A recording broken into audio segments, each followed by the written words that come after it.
All right, welcome everyone. Thank you for joining Innovative Events Podcast. I'm Amy Slater and I am here today with Mike Hinkle. Welcome, Mike.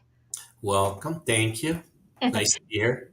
Thank you so much for joining us again. We have endeavored many episodes with you on your sales strategy and tips and ideas you can give us to do better in our businesses. So I thought I would just recap for everybody who may have not been here on the prior episodes. We started on episode 1, we talked about hunters versus farmers. And I apologize. Let me back up. We are discussing your book, Hunters versus Farmers, and each chapter within that. So, with that, week 2, we talked about treasure hunting basics. The third episode, we talked about gatekeepers. The fourth was relationships and sales. Fifth, nurturing relationships. So, we're seeing how important relationships are here. And then in 6 was overcoming objections. 7, staying at the forefront of your industry. And then prior in episode 8, it was owning your reputation. So today we're on episode 9 where you talk about don't follow the crowd. So Mike, why don't you dive us into this topic? Certainly. When I say don't follow the crowd, let me start off with a little story. I'm going to deviate a little bit from the hunting scenarios I seem to use a lot. Let's talk about fishing instead. Let's say you show up at your favorite fishing hole and it's just crowded. There's all kinds of people there. And you're looking around and you're trying to find your spot to stand and just, casually have a good time. And, you know, personally, I look at a situation like that and I say, I don't want to be here. There's too much competition.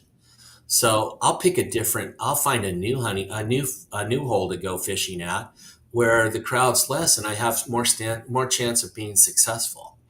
One hook in the water with a worm on it looks attractive to several fish, where multiple hooks with a worm on it looks attractive to several fish. However, which one do they choose? Then you're just talking about luck. I prefer to have a plan behind what I do and make sure that I give myself the best opportunity to do that. Now I know there's people that argue with me, well, Mike, if you go out on a fishing boat out in the ocean and you get a couple of miles off the coast, you have 50 guys standing or 50 fishermen standing fishing. 50 people fishing. Sorry about that, ladies. I know there's a lot of females that like to fish. 50 people standing there fishing and you run into a huge school of tuna. Well, everybody's going to probably catch one. That's a little different scenario. You're planning on doing that. And if the product or service you sell is one where everybody in the world's trying to buy it, that scenario may work very well for you. My particular philosophy when I was in sales was more of I wanted to be one-on-one. I wanted to be me facing my client. I didn't want a lot of deviations. I didn't want everybody else under the sun walking in because I sold a very specific client. I sold a very specific product to a very specific client. And I wanted all of their focus while I was dealing with them. I didn't want them distracted by many other things. So I tried to make sure that I had good one-on-one time with them when I was in front of them. Okay. So with that, I have a question here. I know you talk a lot about reputation. So what was yours when it came to this topic? I had a reputation in the office of when times were tough, that's when I was at my best. When the market had made a change, when the market had moved in a negative direction, when other people were having a difficult time finding sales, that's when I was at my best. I had an opportunity at one point in my career at my previous employer in 2007. And I would assume that most of you out there remember 2007 very well when it came to real estate issues. It was a very devastating market. There were a lot of things going wrong. I worked almost entirely with large volume real estate developers. So I was working with builders. And builders were going bankrupt. They were going out of business because the sales weren't there. They were leaving the marketplace because their businesses were failing right and left. And that was the nature of the economy back then.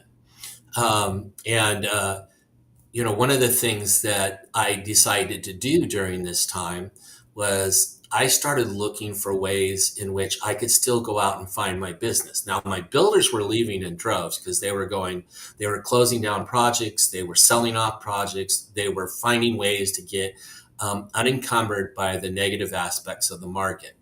But things were still selling. And what I did is I started researching it, and I found this thing called receivership.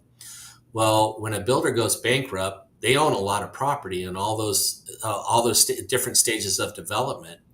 And because of all the different stages of development it was in, we started looking for ways in which we could do that business. Now there were a lot of things we need to be concerned about.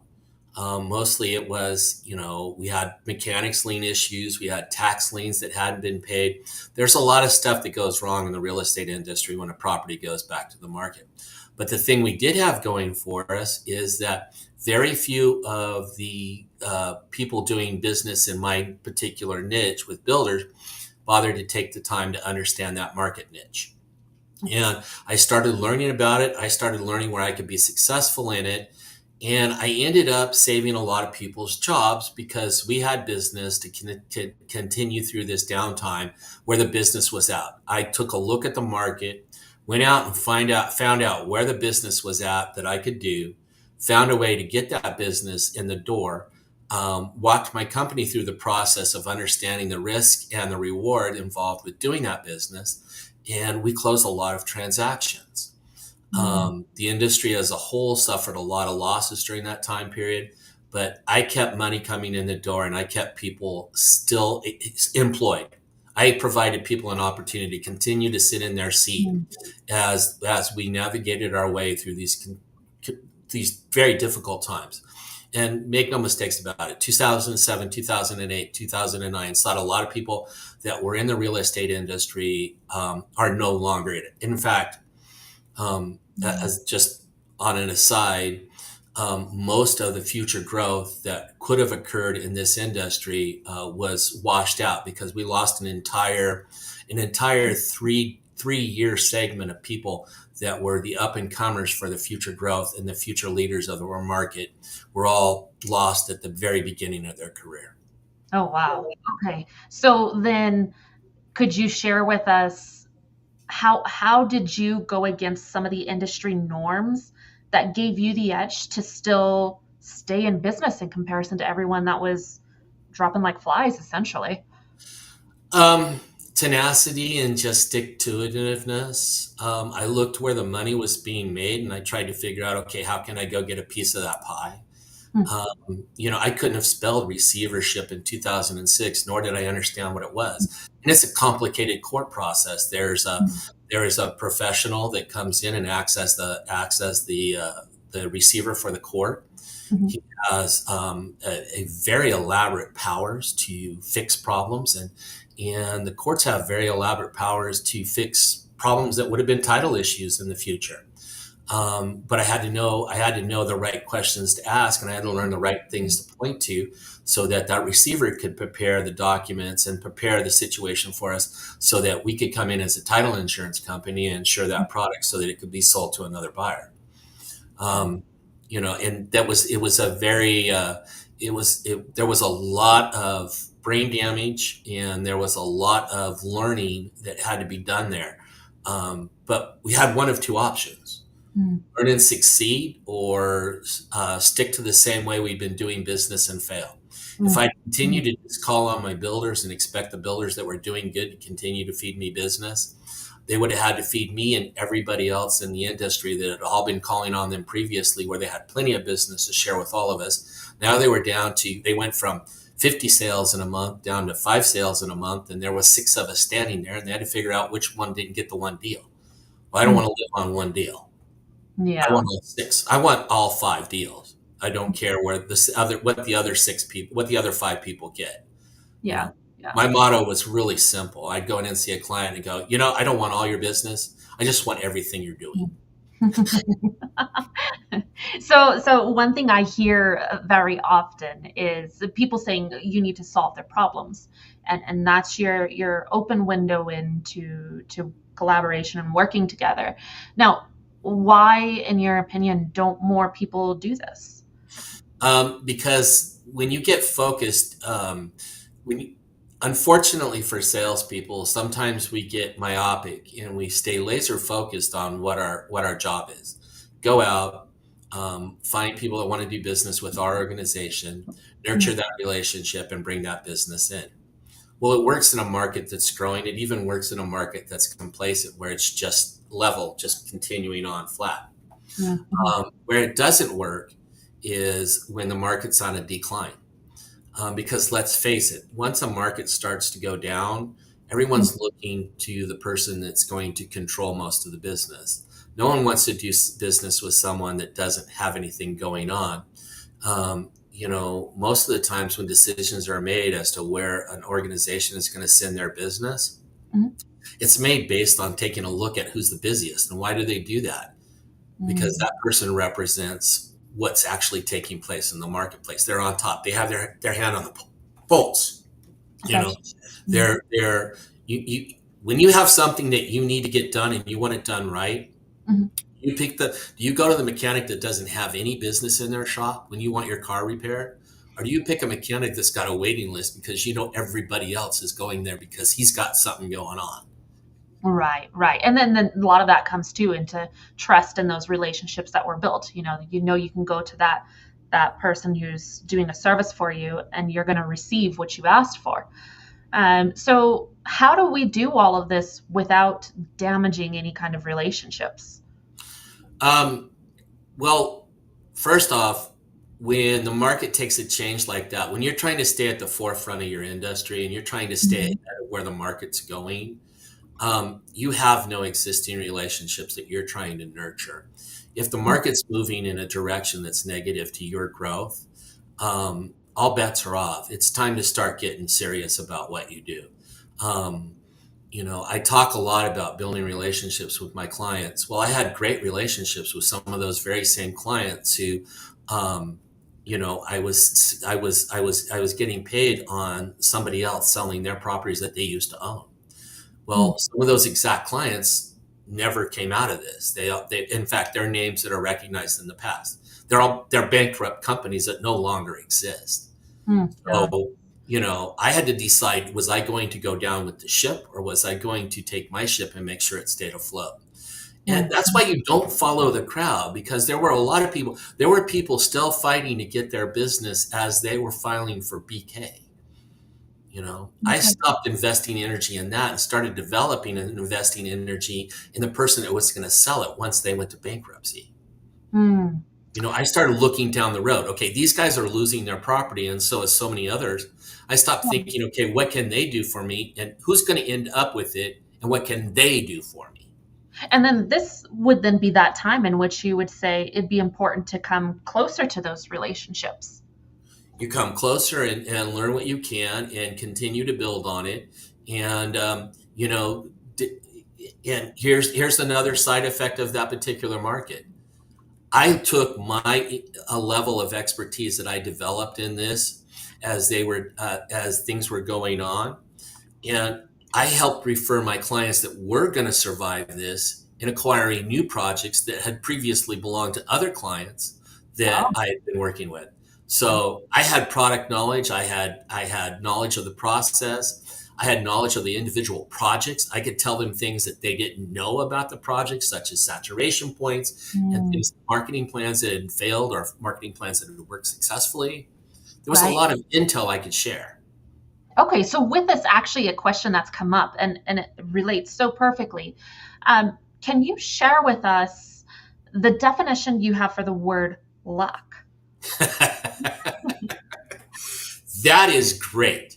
The harder you work in this world, the more people look at you and think, "Oh God, that guy's so lucky," or "Oh, that Mm. gal's so lucky." They just fall into it every time they turn around. Well, I didn't Mhm. fall into anything. I busted my butt, and my definition of luck comes from Anthony Robbins, Mm. and I've never heard a better definition for the word luck. And you define luck. You spell luck with the words attached as such: labor under correct knowledge. In other words, I was never lucky a single day in my life I just made sure I worked to earn what I got. And the more I worked to get what I got, the more people would stand back and go, "Man, he's so lucky." Have Mm, you ever, and that's the thing about, in my particular industry, in the real estate industry, there are a lot of people that, I would invest 2 or 3 years in nurturing a relationship with a client that was going through the process of developing let's say, a 200 or 250 housing tract. So not a lot of money was made by me in those first couple of years as they go through the process. But I had to keep that relationship going and keep that mm, on board. And then all of a sudden, they get to the point where they're building the houses and now they're selling the houses and they're closing them, at the tune of, 25 to 35 a month. So I'm getting commissions from 25 to 35 of a month on these. And mm. everyone will look at those checks and go, how lucky you were. No one remembers the 24 to 36 months I spent with this client just visiting them once a month or even more than that and doing everything under the sun for them, all for free, waiting for that luck to show up one day.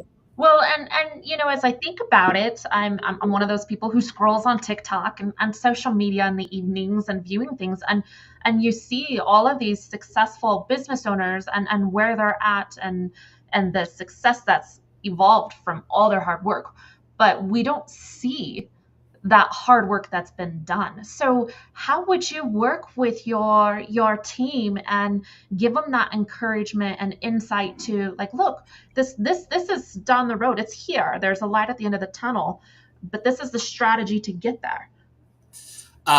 And that's exactly what you need to preach day in and day Mm, out. mm, I have a very strong rule of thumb and a practice that I believe in wholeheartedly. I mm. never worried about, and because it took such a long gestation period for my commissions to accrue to actually happen. Oh, So my focus 100% of the time was feed the pipeline, and eventually the pipeline will feed me.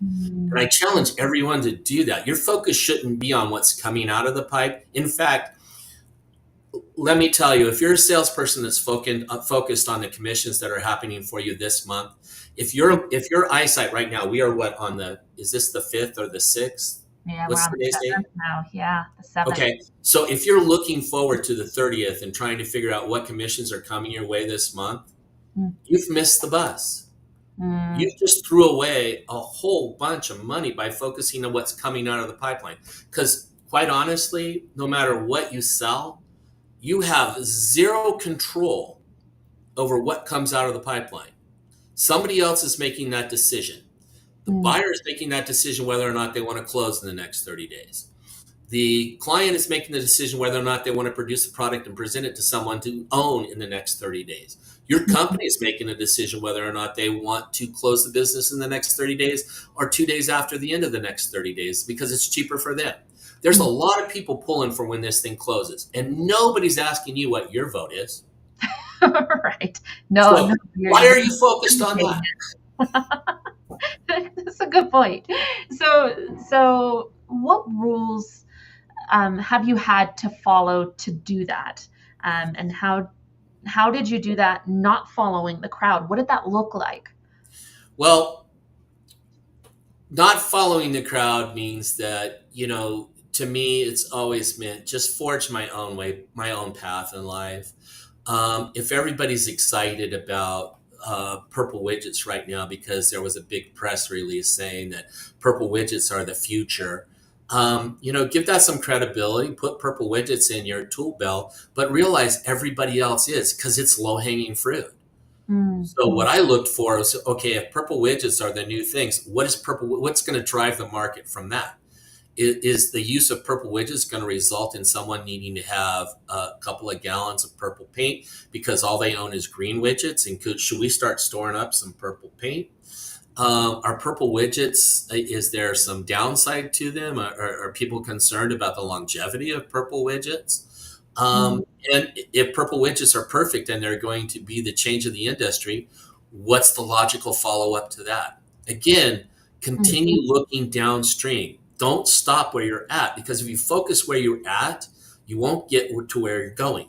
If I right. buy a map that gets me from the end of my driveway to the main street in my city, I'm not going very far. So if I want to go to New York, I buy a map that shows me the directions all the way to New York. Even Right. when I'm driving through Kansas, I want to know, do I turn left or right? Yeah, yeah. Oh, here we have another question. Let's see how this collides in. So, how do you keep your focus on staying at the forefront of your industry? I put a target on my back. Um, I want people to wonder what it is I'm doing. I want people to Mhm. chase me. The biggest compliment and the biggest ego boost I ever get is when I hear another sales rep talking about something that I've already talked to somebody about, especially Mm, if it's on the cutting edge. That means that they're watching what I'm doing, paying attention to where I'm going, and they're following me. Not only is it a big ego boost for me, but think about what they're telling you. You have a mm. reputation now that says you seem to be seeing the future and people are going to chase you. Now, the alternative is if you don't have a target on your back, you know where the target is? It's I on do not. your forehead. Oh, it's okay. All right, explain that. Well, who do employers want to own? The person that's making the market and bringing the business in, or the person that's just following everybody else's trends? Mm, When it comes time to start reducing staff and thinking about who you have on the boat in the boat, that's mhm. going to help you get to where you want to go.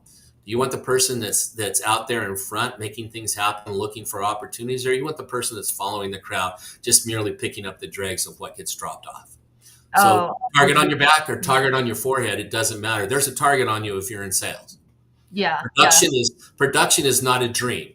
No Mm, one no one continues to pay you because you promised them you'll produce. They pay you right. because you did produce. Oh, exactly. And this is the follow through. You're not going to keep your clients if you can't produce it. And one of the things that I found pretty cool when I was listening to one of the podcasters one evening is he pointed out the way he stays ahead of the crowd is he just makes his decisions faster. And with that, he has been very much in lead and success of his industry because he's not spending his time, waiting on different strategies that aren't working and what decision are we going to make next. He thinks ahead and is like, oh, this isn't working, I'm done with that strategy, let's try a new one and move forward.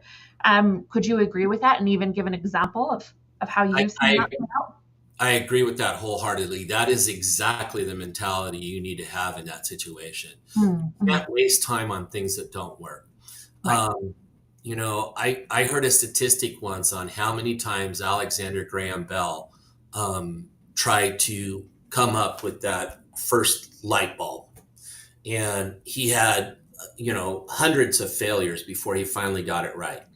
Right. Fortunately for us, he didn't fall apart after each failure. He said, okay, that's one more thing I don't know that I know it doesn't work that way.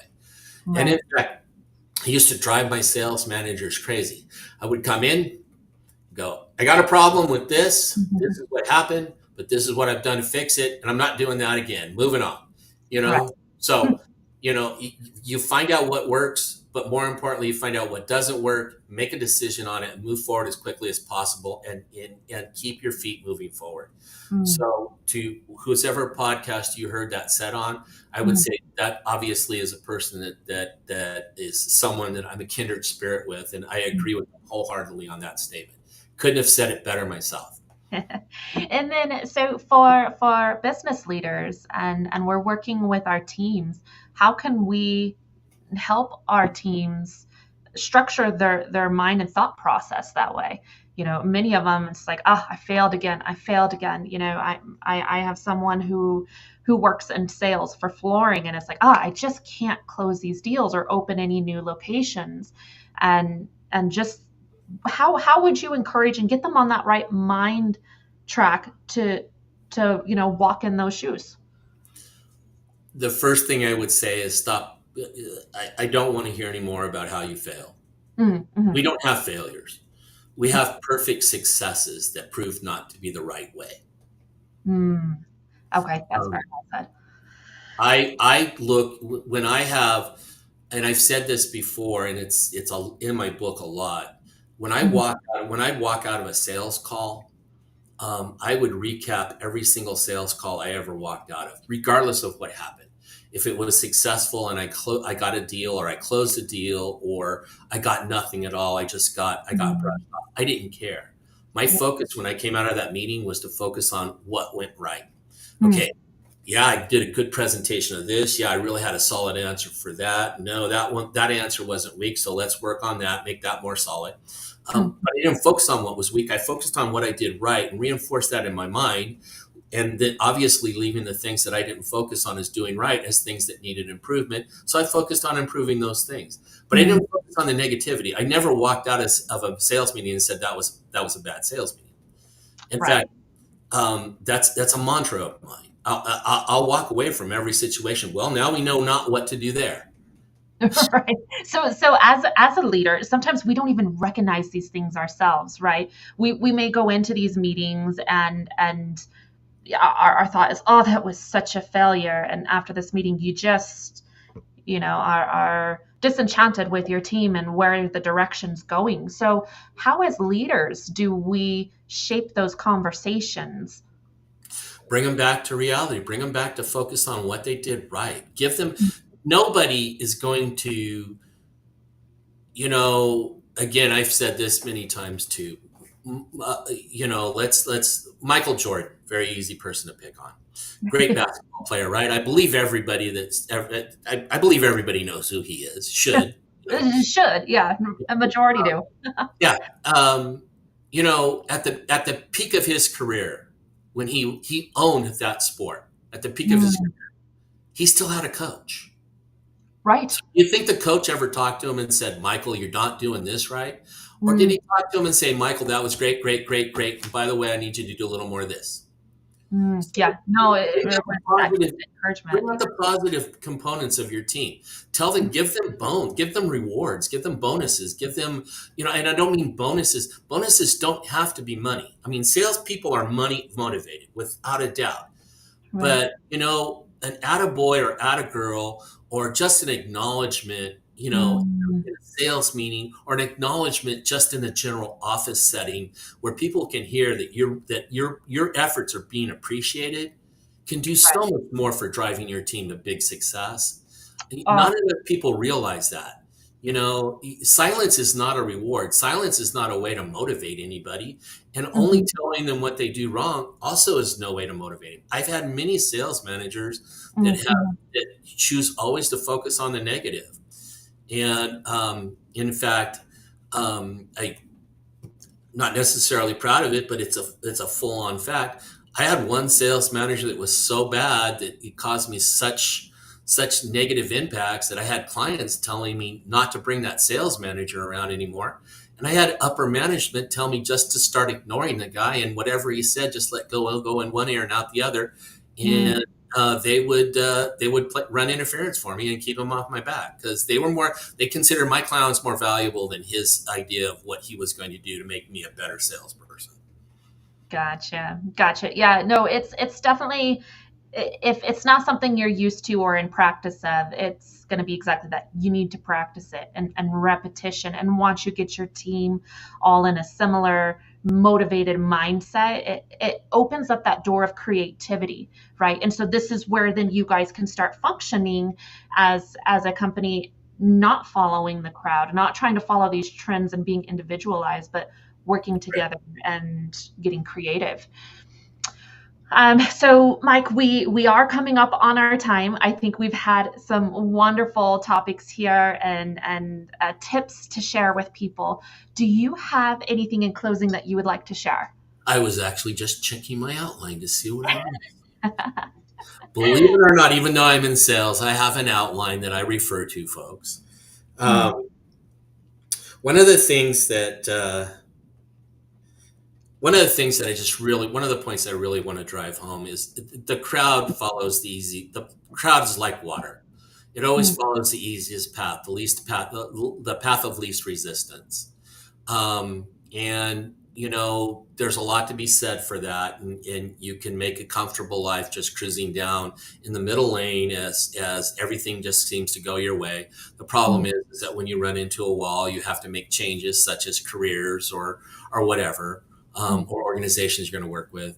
But the person that's out there in front that's making the changes and leading the revolt and finding things to do above and different than the norm, that's the person that's always going to be continuing making work for themselves. and they're going to be very valuable to any organization that's interested in having them.